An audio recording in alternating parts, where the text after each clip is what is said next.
Some years ago, I was in Tanzania. I was visiting a very nice law firm in Tanzania. And after the event, we had a dinner. And one of the partners started giving a speech. And I don't think, fortunately, anybody was actually listening that much to the partner. It had been quite a fun event. And this was after several rounds of toasts and courses and food and drinks. But I did, because I'm curious about public speaking. And I was listening to this partner, and I was thinking for a while, this is a very strange speech. They're going in one direction, and then they're going in another direction, and then they're quoting Shakespeare, and then they're giving a war story. And I was thinking, where is this going? And then I had an epiphany. They don't know themselves. They have gotten lost, and they're just having a flow of consciousness. They were having a great time. I think perhaps one too many gin and tonics. And it sounded, whatever they were saying, sounded quite engaging. And so I think most people were listening with half an ear anyway. So nobody was really paying attention to what the person was saying was absolutely nonsense.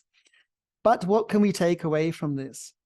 You can give the impression of having a wonderful public speech, which is highly engaging and motivational and exciting, even if the content is basically rubbish or nonsense. That would actually even be better than a dry logical presentation, which is presented in a very flat way. You don't want to be like flat champagne. However, if you don't have any kind of structure, you are likely to get lost. And unless you are extremely well prepared and know the subject matter in some depth indeed, the quality and the content of your presentation, if it was then dictated and made into a transcript, would obviously have some kind of glaring deficiencies. Let's put it that way. So you do not want to move towards pure improvisation, and you need to be careful about getting lost. If you're discovering that you're getting lost, wrap it up. A very nice approach to a short, concise public speech, and the shorter the speech, the better.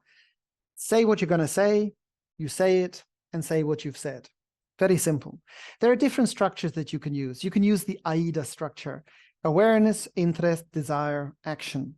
You can use the building dreams structure, which I already discussed in one of my previous broadcasts. You can find it on my channel.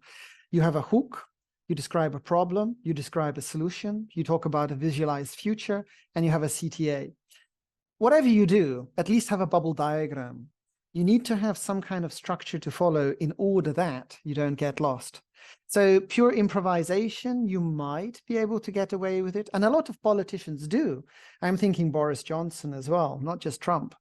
But as lawyers, we might be held to a higher standard, especially with a sophisticated audience. So this kind of improvisation is probably not the best approach to take. So please do be careful about getting lost, and don't think that pure improvisation is something that you can always get away with.